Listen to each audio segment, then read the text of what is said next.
Yes, pay attention to what you eat. Move those muscles before they get cold and laugh a little.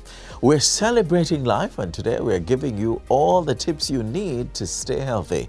People are paying more attention to their health and well-being after the COVID-19 pandemic. There is an increase in demand for information and a shift to adopting healthy lifestyle habits. In today's show, we explore more on wellness. Welcome to another Wednesday edition of Jamaica Magazine. I'm your host, Adrian Atkinson, ready to take you through the pages. Sit back, relax, and enjoy the journey. We'll be right back.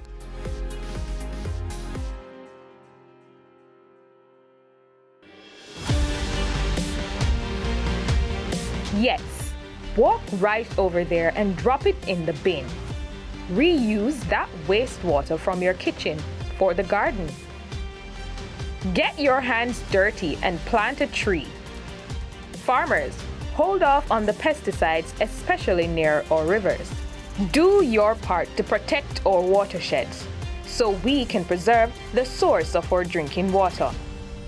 Every act to protect our watersheds counts. Start now.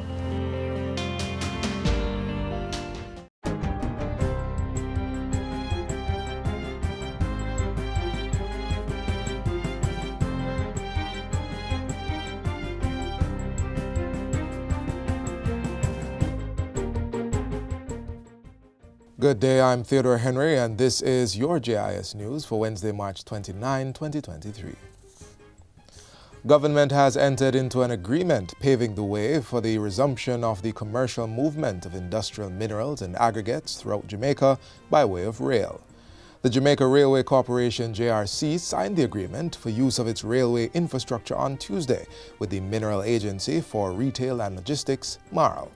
The 15-year contract has an estimated value of $33 million for the first year. Minister of Transport and Mining Audley Shaw says the initiative is part of government's efforts to revitalize rail services in Jamaica. This is a clear signal that the Jamaica Railway Corporation is open and ready for business. The contract further permits the leasing of land to be used by MARL for loading and unloading cargo. The transportation agreement with MARL will provide for the transportation of aggregate from Old Harbour to Linstead and on the return journey to transport MARL from Bogwalk to Port Esquivel to be shipped abroad to other Caribbean islands. Chairman of the JRC, Ryan Parks, says the reintroduction of the freight train service represents the genesis of several other rail services to come on stream in the not-too-distant future. We have to find a way to move a lot of goods on the rail lines instead of the public thoroughfare. And I will say to you that the JRC is very much active in looking at various other opportunities for the movement of passengers. The Jamaica Railway Corporation is an agency of the Ministry of Transport and Mining responsible for managing and operating the island's rail network. The Ministry of Agriculture has imported 50 goats as part of a program to upgrade the local genetic stock and boost Jamaica's small ruminant industry. The goats, which include the Boer, Nubian, and Kiko breeds, arrived at the Norman Manley International Airport on Monday. It's the first batch from 6,000 animals that will arrive in Jamaica over the next 3 years under the government's Small Ruminant Development Program. We're going to increase our stock in Jamaica. We'll have more superior genetics in Jamaica. And these goats will, of course, allow us to import less, but also they eat our local material, so we don't have the difficulty of having to import feed. The goats will be housed at the Bodles Research Station, where their offspring will contribute to the upgrading of genetic material available to farmers. A genetic bank will also be constructed from the imported male goats with superior genetics. The ultimate goal is to also reduce the incidence of predatory larceny. And so all of these goats come already tagged and traceable. And this is the kind of efficient mechanisms that we want to introduce across the sector. Prime Minister Andrew Holness has hailed Red Stripe's $2 billion Cellars expansion project for beer production as a symbol of business confidence in Jamaica. Mr. Holness, who was on hand for the project's launch yesterday, describes it as a good indicator that Jamaica is doing well despite some economic hardships. You, as an international company, that you have options all over, that you continue to place your money in the factory, which is right here on Jamaican soil, to produce this great beer. It is a powerful symbol of confidence in Jamaica. And I'm here to endorse that and to continue to encourage you to make investments in brand Jamaica. The expansion will increase the storage capacity at Red Stripe to 1 million hectoliters of beer per year. The Prime Minister says the next step is to find a way to make this and other massive investments be of economic benefit to ordinary Jamaicans. Red Stripe is one of Jamaica's leading corporate entities, employing just over 300 full-time employees. While on tour of the facility, Mr. Holness pointed out that the company was part of the island's cultural legacy and the defining element of brand Jamaica. Popular tourist towns in Westmoreland and Hanover are set to benefit from major infrastructure and improvement investments to boost their tourism offerings and earnings. Portfolio Minister Edmund Bartlett gave the assurance as he visited the Grand Palladium Resort, Fort Charlotte, and Princess Resort in Hanover as part of a two-day destination assurance tour of tourism entities last week. He says the investments include the new tourism corridor from Point in Lucy, Hanover to Salmon Point, Westmoreland. But this new corridor that will be emerging, we're going to have to find an appropriate reference for it, because it's going to define some new products and new quality products. I just left 2 of these new products. Palladium, where they are doing a 950-room expansion to put in convention center and entertainment and golf, and 650 houses for the workers of the tourism industry. Also included in the corridor is the construction of 2,000 new rooms at the Princess Resort in Hanover and the crafting of new experiences for Fort Charlotte. Over the next 5 years, you're going to have a total of 5,000 rooms in that corridor as new rooms. And then there is going to be the continued growth of our villa market. Minister Bartlett also announced the Spruce Up campaign for the resort town of Negril to begin next month. Meanwhile, Kingston was declared the best creative destination for 2023 in the 9th Creative Tourism Awards. The award was received by Minister of Tourism Edmund Bartlett on his recent visit to Berlin, Germany. The nomination was submitted by Kingston Creative, a non-profit organization that uses art, culture, and technology to develop downtown Kingston.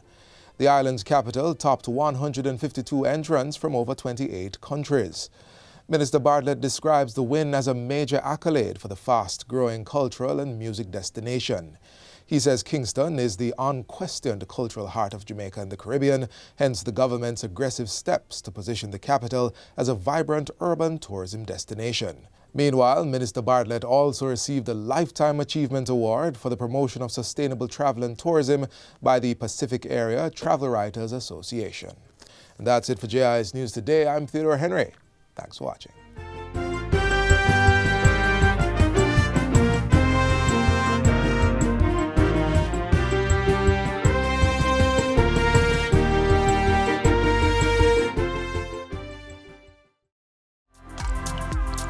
Brethren, the road signs make the traffic environment safe.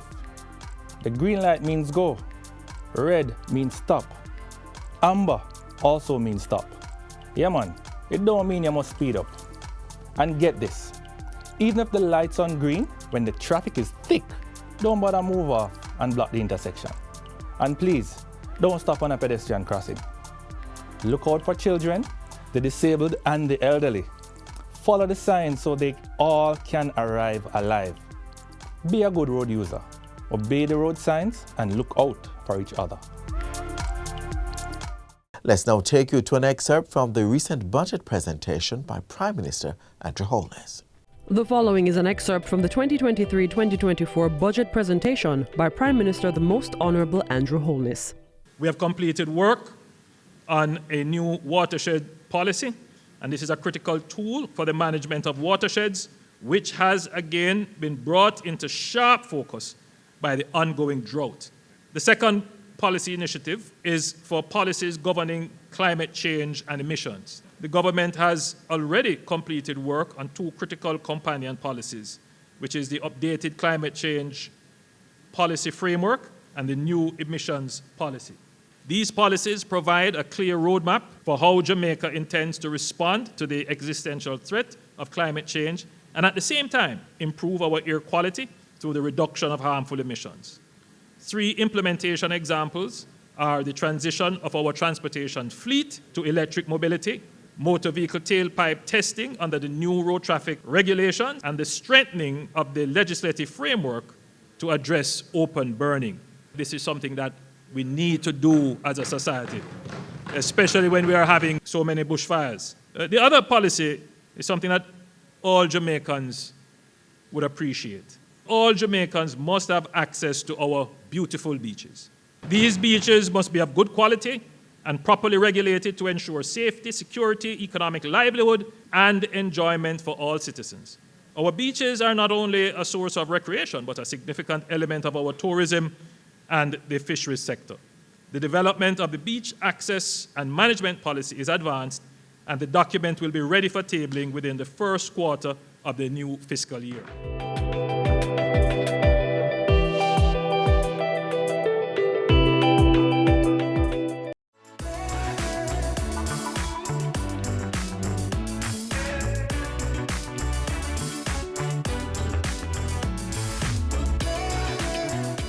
When was the last time you went for a medical checkup? How about sleep? Have you been getting enough rest? One of the most important organs in the body depends a lot on what you do in your everyday life. Watch this next feature to find out why.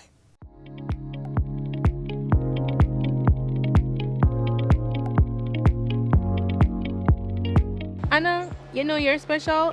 Very, very special to me, Anna.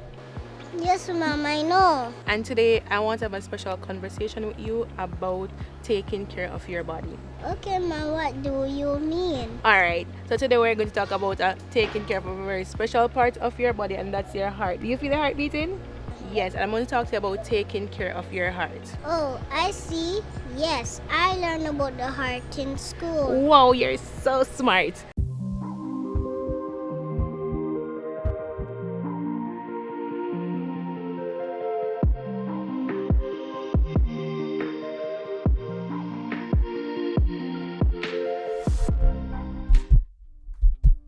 You normally go unaware of it beating 100,000 times per day as you move about. But what if it stopped and you could have prevented that? This complex and delicate organ is responsible for pumping the blood supply that carries oxygen and the nutrients needed for your body to function properly. It's time to stop and find out what you need to do to keep your heart beating. Professor Ernest Madu is an internationally recognized nuclear cardiologist, as well as the founder and chairman of the Heart Institute of the Caribbean. He tells us what is normal in heart health. If you're looking for what is a normal heart rate, it's usually, we say it's about 60 to 100 beats per minute. Normal blood pressure, we want to keep it systolic, the top one. It should be around 120. And the bottom one should be less than 70. Those will be what we'll consider normal. If it's high, it's hypertension. If it is low, it's hypotension. So very high blood pressure is not good. Very low blood pressure can also cause problems. A very high heart rate is a problem. Very low heart rate is also a problem. It's only about the size of a fist, but has a huge responsibility as it bears the weight of supporting all the other organs in the body. To practice good heart health, you will first need to understand the risks of having a bad heart. Cardiovascular diseases including heart disease and stroke, the commonest cause of death and disability in Jamaica. We estimate, just from our own studies, we estimate that perhaps more than 7,500 people have a heart attack every year in Jamaica the first time. And then about half of that number have a second heart attack. Many people with heart attack will not survive unless appropriate intervention happen in a timely manner. Leading the cause factors for poor heart health is obesity and preconditions such as diabetes and hypertension. The call remains loud for people to take seriously the lifestyle changes that support hearty living. Parents are encouraged to develop this culture in their children. Parents must adequately inform themselves, because you can't train somebody in what you don't know. Encourage your children to get out of the house and be active and exercise, and watch your children what they eat and make sure their weight is ideal, and begin early to train the children on the ways, the habits that they need to form early in life, that can help to keep their risk for heart disease at bay. Research in the field of cardiology is growing, providing more information to help us make wise choices for our heart health. One of the major causes of heart failure, especially in Black people, that is recognized now, is called cardiac amyloidosis. And it used to be almost universally fatal. But now there are treatment options and there are diagnostic mechanisms for this. We're working with Yale University to launch that project here in Jamaica.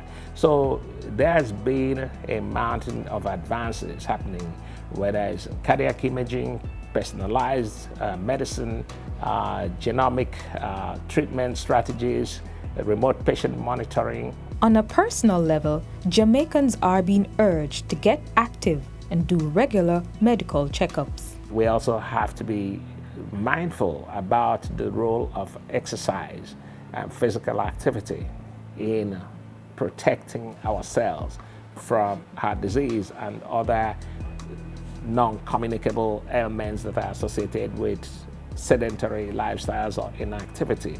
The Minister of Health, Dr. Tufton, has been aggressive in pushing Jamaicans to get out and exercise.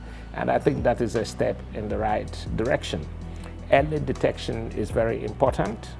We need to recognize that the idea that every pain is gas is not helpful.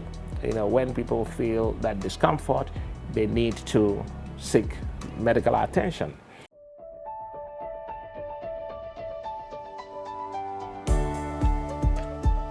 Mom, so what can I do to take care of my heart? So Anna, you have to exercise. So like playing that you always do.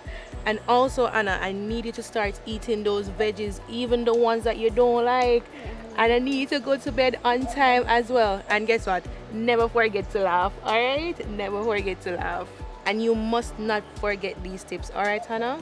You must take this throughout your life. Thank you so much for this talk, Mom. I will never forget it. All right, my sweet Anna.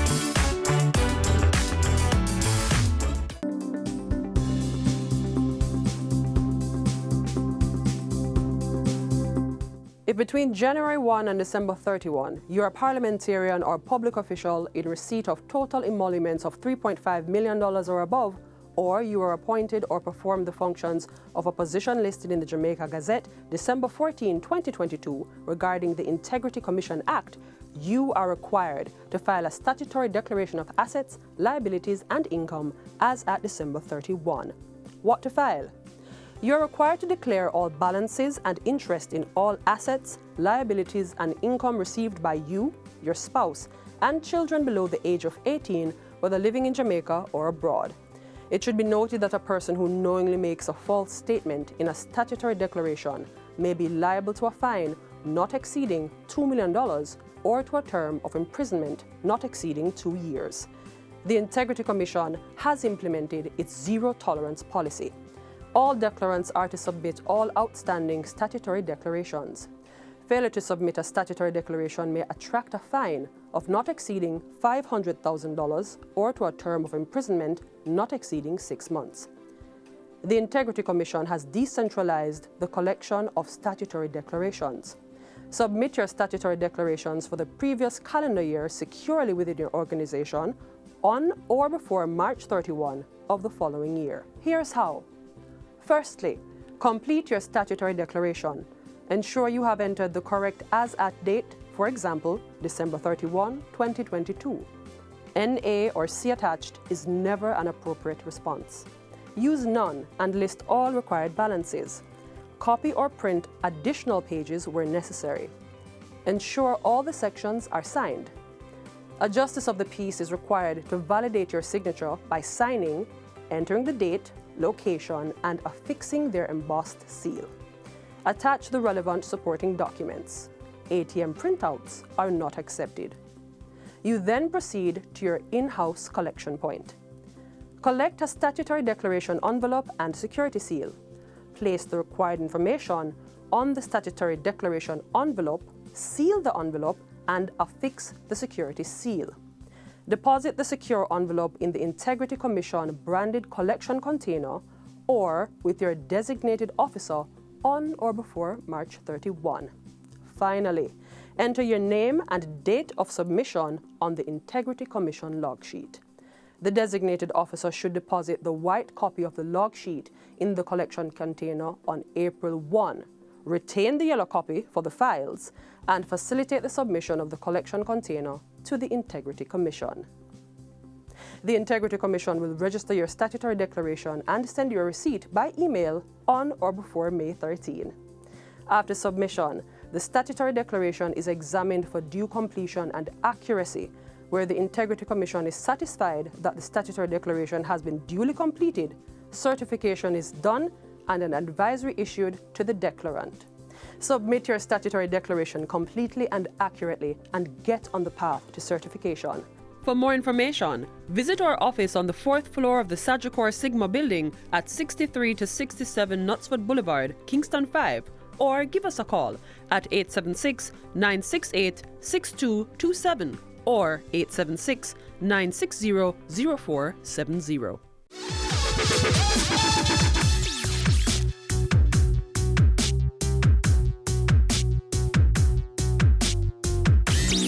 As a country, we must aim to meet the different needs of young men and women in our education sector. We must admit that boys learn different from girls and condition the educational system to facilitate better learning outcomes. Therefore, to ensure women have the opportunity to make the most of emerging sectors such as the digital sector, we will build their skills capacity. All those in favor? Aye. Those against? The ayes have it.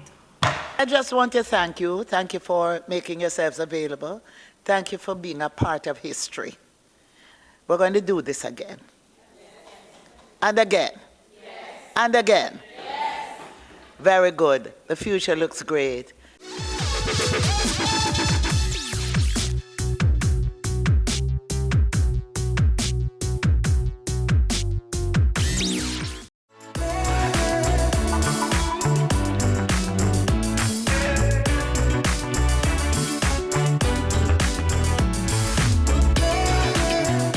Up next, we look at how the after effects of the COVID-19 pandemic is generating an urgency towards health-conscious behaviors.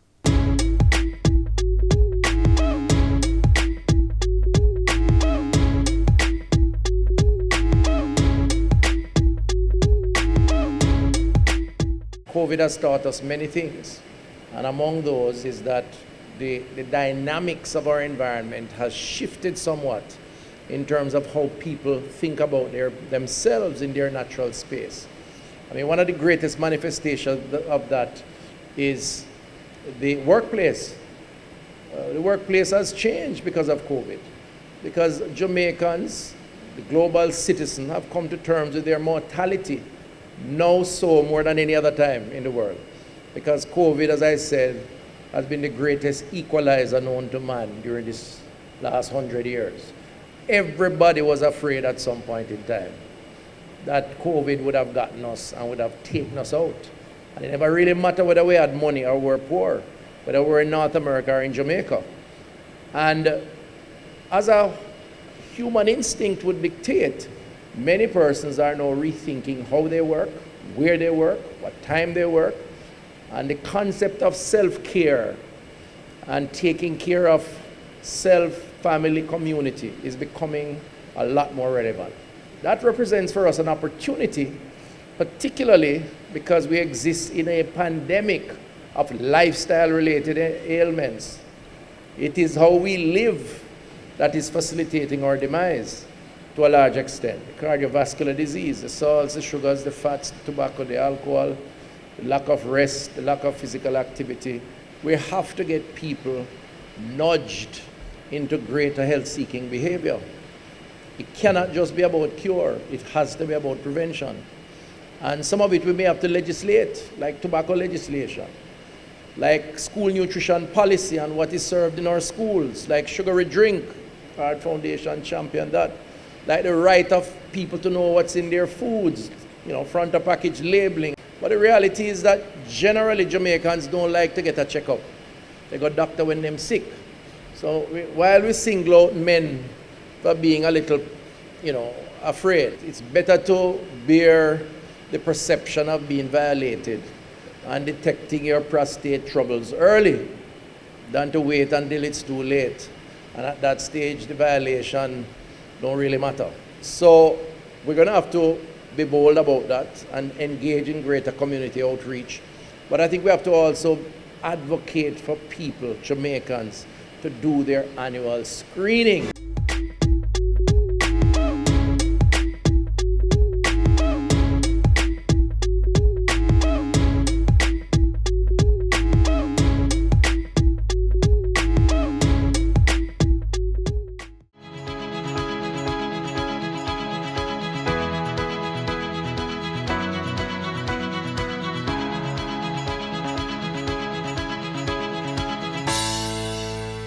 Take the time out to continue learning and practicing healthy lifestyle habits. Your mind, soul, and body will thank you for it. Don't forget to visit our website at jis.gov.jm to find more content and wellness tips. You can also send your feedback on today's show or any of our programs via email to Jamaica Magazine at jis.gov.jm. On behalf of the entire production team, I'm Adrian Atkinson. Join us again tomorrow for another exciting edition of Jamaica Magazine. Until then, do take care.